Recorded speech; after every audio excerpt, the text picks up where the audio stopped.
Always honored when we can have a special speaker come into studio with us, especially when they're part of the Blank Park Zoo Conservation Series. So thank you to Wally Van Sickle for joining us this morning, who is part of the Conservation Series over at the Blank Park Zoo, because you have a lot of great things going on when it comes to helping out animals across the world. It's definitely a pleasure to be here, and yes, we do. We've been at this for 25 years now.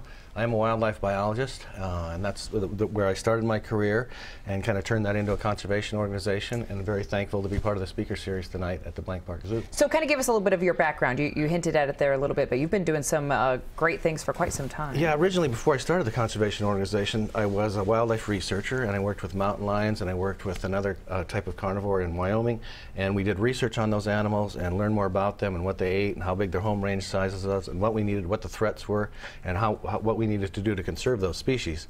And we've actually done such a great job with the mountain lion that's expanding its range back across the United States. And so that research made a big deal in the conservation of those carnivores. And we're trying to empower a lot of other people working in all different other countries with the same sort of things that we had to work with so that they can conserve species in their countries. Idea Wild. That's what I've heard. And tell us a little about that. Well, Idea Wild was a nonprofit organization we founded in 1991, and what we do is we want to equip, empower, and activate the environmental leaders of the developing world so they can create a movement to conserve the biological diversity of this planet. The biodiversity of this planet is very, very important because it provides us with food, fiber, pharmaceuticals, healthy ecosystems, peace of mind. It's the very foundation of our existence. None of us would even be sitting here in this room right now if it wasn't for the other life forms on this planet. So it's important that we conserve that natural resource. And there's a lot of wonderful people all spread around the world that are working to conserve those species. Now what we found, based on my previous work with mountain lions, was I had helicopters and airplanes and everything a biologist could dream of, and then I'm in the developing world where biodiversity is very, very high, and they didn't even have the most basic tools. No laptops, no GPSs, no tracking gear, none of the basic tools you need to collect data on species and ecosystems and conserve them. So that's what we do. We provide the tools for those projects. Obviously, some amazing people working to do great conservation work all across the world, but what are some setbacks besides just not having the equipment? What are you finding when you travel around the world? There's a lot of setbacks. I mean, there's all different things. There's all different niches that you can fill in the conservation world. We filled the niche of providing the equipment, all right? So there's, there's policy, there's expanding human populations, there's overconsumption, there's all sorts of things going on, you can't even imagine. Climatic change, all sorts of things. But we've really focused on sort of providing the equipment for those that are on the front lines of conservation. Just so people can have tools in hand to make a difference. So they have the tools in hand, yeah, so they can collect the data, and so they can use that data to, as I said, conserve species and ecosystems. So what specifically are you talking about with the conservation series? Are there things that we can do here in central Iowa to help out in this cause? There will be. I'll recommend some ways of helping. We just went through 2 days of consulting with some consultants, and so I got all kinds of ideas running around in my head on things we need to change about the organization. We need to get a new website. We need to fill the gap right now. We provide equipment for 40 projects a month. All right? 40 projects a month. Wow. Right? And we need to be doing 50 because I'm rejecting 10 a month. Okay, so we need to raise another $6,000 to $7,000 a month to cover that gap, right? Right. And then we're also looking for people that could distribute some laptops, some GPS systems, or some binoculars, or digital cameras. We're looking for those sources. So those might be companies, those might be a hospital that's upgrading and they're getting rid of all their old laptops or something. So we're looking, because that's some of our primary gear is GPSs, laptops, and digital cameras. And if we could get those pieces of equipment without having to buy them with donor funds, it would be a lot easier. You talked about your success with mountain lions. As you go to the underdeveloped countries, what's maybe another success that you've seen that you get excited about?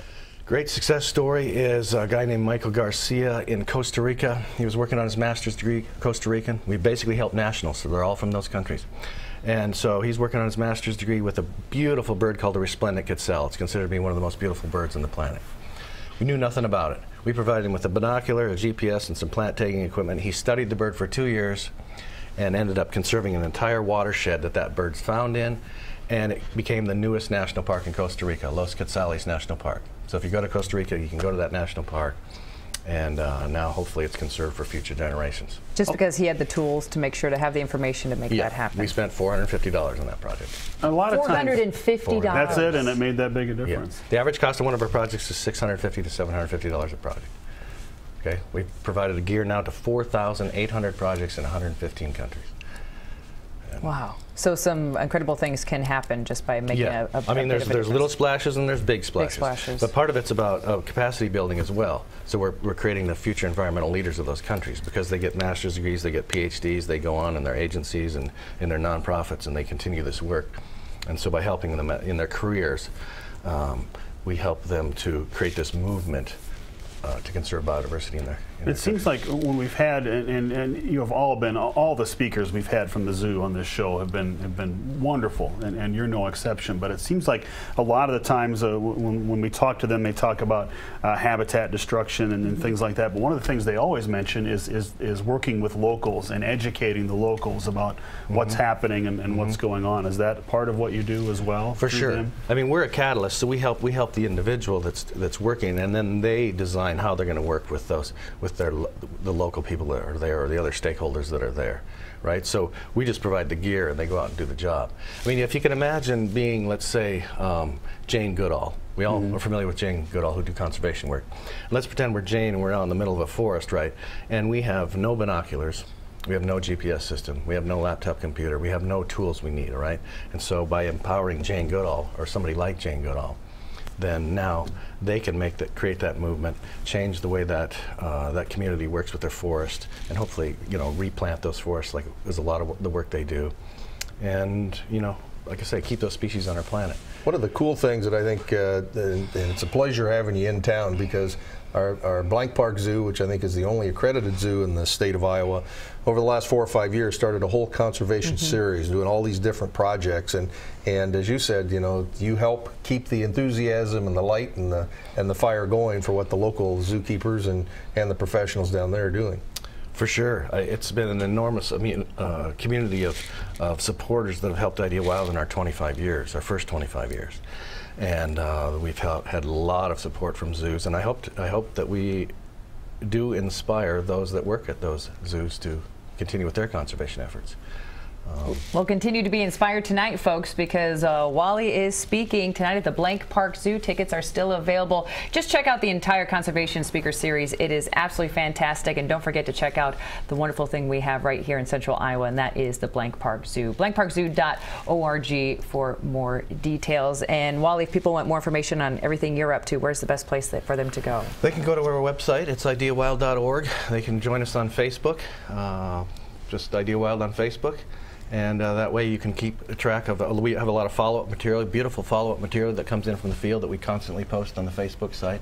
So I definitely appreciate you jumping on our Facebook site as well. Here's where you do the zoo, the Blank Park Zoo, that is, Iowa's wildest adventure. There you go. Very nice. Thank you, Wally, for everything you do, and looking forward to hearing you tonight. Thanks for coming in. Thank you so much. It's a great thing happening, folks. Go check out the Blank Park Zoo.